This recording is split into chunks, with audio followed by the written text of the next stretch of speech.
सो यार रेंडी ऑर्टन अब कितनी बार स्पॉट किए जा चुके हैं। अब ये मुझे बताने की तो जरूरत ही नहीं है। हम सब जानते हैं कि रेंडी ऑर्टन साल भर से डब्ल्यूडब्ल्यूई से बाहर है, आउट ऑफ एक्शन है अपनी बैक सर्जरी की वजह से।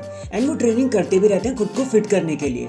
और यहाँ तक कि हम ये भी जानते हैं कि सीएम पंक की आड़ में डब्ल्यूडब्ल्यूई रेंडी ऑर्टन की रिटर्न को ही छुपाई जा रही है। पहले तो लगा था कि वो समरस्लैम में आ जाएंगे, लेकिन ऐसा नहीं हुआ। नाइट आफ्टर समरस्लैम में आ जाएंगे, लेकिन वैसा भी नहीं हुआ। But survivor series can be the time and place जहाँ मैं पूरी तरीके से श्योर हूँ कि रेंडी ऑर्टन आ सकते हैं, क्योंकि रीव थ्योरी जिन्होंने ओरिजिनली रेंडी ऑर्टन के थीम सॉन्ग को परफॉर्म किया है ना, उन्होंने नॉट ओनली रेंडी ऑर्टन के थीम सॉन्ग को रीमिक्स किया, बल्कि अभी हाल फिलहाल में इन शब्दों के साथ अपने एक्स अकाउंट पर इस पोस्ट को पोस्ट कर दिया, जहाँ पे लिखा था द टाइम इज नियर। अब इस मैसेज के बाद तो सारे फैंस के अंदर खलबली मच गई। एंड कुछ का तो यहाँ तक कहना है कि क्राउन जूल्स में ही रेंडी ऑर्टन आ जाएंगे। सर्वाइवर सीरीज की तो बात ही छोड़ो, लेकिन लेट्स सी अब आगे क्या होता है। वैसे मैं इतना तो बता दूं कि मैट रिडल भले ही रिलीज हो गए हैं, पर डब्ल्यूडब्ल्यूई का वैसे भी कोई प्लान नहीं था कि वो आरके ब्रो को रीयूनाइट कर दे, चाहे मैट रिडल होते चाहे नहीं होते। आरके ब्रो तो बिल्कुल भी नहीं होती। अरे वैसे हमने इंट्रो नहीं किया ना, तो आप देख रहे हैं रेसलमैनिक्स एंड सब्सक्राइब करना तो बनता है। तो दी अमेरिकन ड्रैगन ब्रायन डैनियल्सन या फिर कह ले डेनियल ब्रायन, अभी उन्होंने हाल ही में एक इंटरव्यू दिया था एंड उन्होंने तो कुछ बहुत ही इंटरेस्टिंग बातें बता दी जो कुछ लोगों का शायद दिल भी दुखा दे। उन्होंने कहा कि I do not think so कि यार कि अब मैं रेसलिंग के साथ अपना और रिश्ता निभा सकता हूँ,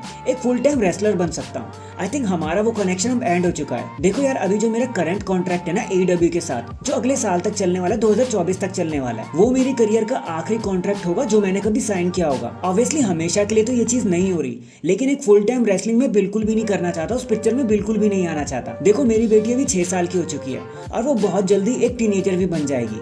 एंड मैं नहीं चाहता कि मैं उस अपॉर्चुनिटी को खो दूं। मैं चाहता हूं कि मैं अपनी बेटी के साथ उन क्रूशियल डेज पर उसका साथ दे सके, ताकि मेरी बेटी ऐसा ना कह दे कि उनके डैडी ने उनका साथ नहीं दिया। और मैं भी तो उनके साथ रहना चाहता हूँ, उनका बचपन देखना चाहता हूँ बहुत करीब से। इसलिए मुझे मेरी बेटी को टाइम देना है, उनके साथ रहना है, ताकि उसे किसी भी चीज की कमी महसूस ना हो सके। और अगर ये रीजन है ना डेनियल ब्रायन के छुट्टी लेने का, तो फाइन है यार।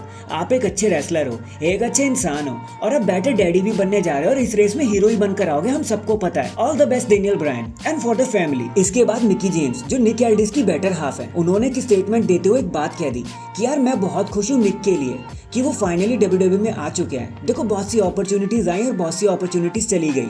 बहुत बार तो निक को ऐसा लगा कि अब कुछ मौका आएगा ही नहीं। देखो मुझे भी ऐसा लगा और हम दोनों को ऐसा लगा, बट अब शायद निक का टाइम आ चुका है। मिकी जेम्स ने तो यहाँ तक कहा कि वो थैंकफुल है डब्ल्यूडब्ल्यूई के कि फाइनली उन्हें निक को एक अपॉर्चुनिटी दे दी। अब वो उस अपॉर्चुनिटी को यूज करके चीजों को और ही दूसरे लेवल पर ले जाएंगे। According to Mickey James, Nick Mike पर बहुत ज्यादा अच्छे हैं और वो कभी भी फैंस का रिएक्शन बदल सकते हैं अपनी बातों से। वो हेट भी करा सकते हैं और लव भी करा सकते हैं, और ये जीएम का रोल उनके लिए एकदम परफेक्ट है। वो पूरी तरीके से नेल कर देंगे इसे। अब जाकर निक को अपनी ड्रीम जॉब करने का मौका मिला है, जरा सा लग, लेकिन देखो मिला तो है। मिकी जेम्स तो ये न्यूज सुनकर रोने ही लग गई थी कि अब निक डब्ल्यूडब्ल्यूई का पार्ट करने वाले हैं। तो ऑल द बेस्ट है यार।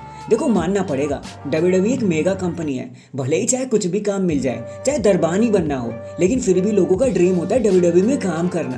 तो चलो ऑल द बेस्ट यार मिकी जेम्स और एल्डिस के लिए भी। And in the and guys, अब इस चीज को जरा ध्यान से सुनना, और मैं कह रहा हूँ तो लिसन इट क्लोज। देखो the rock versus Roman Reigns, ये एक ऐसा मैच है जो ना जाने कब से प्लान हुआ जा रहा है। जब से रोमन रेंस ट्राइबल चीफ क्या बन गए, तब से तो सारे लोग इस मैच के पीछे ही पड़े हुए हैं। यहाँ तक कि डब्ल्यूडब्ल्यूई भी यही चाहती है कि आज नहीं तो कल इस मैच को करवा ही दो। हाथ धो किस चीज के पीछे पड़ गई, लेकिन मोस्टली या तो द रॉक अपनी मूवीज में बिजी रहते थे, या फिर टाइम मिल भी गया तो चीजें पॉसिबल नहीं हो पाती थी। देखो रेसलमेनिया 39 वाज द टाइम जब हम इस मैच के होने के सबसे ज्यादा क्लोज पहुंचे थे, लेकिन फिर कोडी रोड्स फ्रेम में आकर सारी चीजें बदल कर रह गई और रेस्ट इज हिस्ट्री। फिर हमें द रॉक स्मैकडाउन में एक इम्प्रॉम्प्टू रिटर्न करते हुए नजर आए, लेकिन वहां तो रोमन रेंस थे भी नहीं, और ना उसके बाद रोमन रेंस और द रॉक का कोई कॉन्टैक्ट भी हुआ एक दूसरे के साथ कि बातें आगे बढ़ाई जा सके। तो बड़ा सवाल तो ये उठता है कि क्या रोमन रेंस और द रॉक का मैच रेसलमेनिया 40 में हो जाएगा? तो यार नहीं, उस चीज को आप भूल जाओ। फिलहाल तो ऐसा कोई भी प्लान नहीं है डब्ल्यूडब्ल्यूई का। और देखो मैं बताता हूँ क्यों। रेसलमेनिया 29 के दौरान जब द रॉक जॉन सीना से लड़ रहे थे और वो अपनी चैंपियनशिप हार जाते हैं, उस मैच के दौरान जॉन सीना से वो इंजर्ड हो जाते हैं, जिसकी वजह से उनकी मूवीज में बहुत ज्यादा फर्क आ गया, क्योंकि फिर वो रिकवर करने लग गए। और द रॉक यही चीज नहीं चाहते कि रेसलिंग की वजह से उनके नेक्स्ट करियर, हॉलीवुड करियर पर किसी भी तरीके का कोई फर्क पड़े, क्योंकि डेट्स ऊपर नीचे हो जाती हैं, प्रोजेक्ट्स हाथ से निकल जाते हैं। इसलिए वो फुल टाइम रेसलिंग नहीं करना चाहते और रेसलिंग करने से पीछे भी हटते हैं। अब एलिमिनेशन चेंबर 2024 जो अगले साल ऑस्ट्रेलिया पर्थ में होने वाला है, वहाँ एक टाइम ऐसा है जहाँ पे द रॉक शो अप कर सकते हैं। रॉक के पास वहाँ देने के लिए टाइम है, उनकी कोई मूवी भी नहीं है तो वो वहाँ पर आ सकते हैं। एंड अगर वो वहाँ नहीं आते ना तो आई एम अफ्रेड गाइस आप इस मैच को पूरी तरीके से भूल जाओ। 2024 इस मैच के लिए एक लास्ट स्टेज है एपिक कोलिजन के लिए। उसके बाद ये मैच हमें सिर्फ यादों में दिखेगा, सपनों में दिखेगा, व्हाट इफ सीरीज में दिखेगा और कभी नहीं हो पाएगा। और वैसे हमें इस मैच को भूल जाना होगा जैसे हम दी अंडरटेकर और स्टिंग के मैच को भूल गए। So that is it guys, आज के लिए तो बस इतना ही। मेरे को पता है द रॉक और रोमन रेंस की खबर सुन के आपका दिमाग फट गया होगा। कमेंट करके बताना कि आपको क्या लगता है कि ये मैच कब और कहाँ हो सकता है। मैं क्यूरियस रहूंगा जानने के लिए। एंड चैनल पर नया है तो चैनल को जल्दी से लाइक एंड सब्सक्राइब कर दो। बाकी मैं मिलता हूँ आपसे किसी और अपडेट के साथ। तब तक के लिए अपना ख्याल रखें और खुश रहें।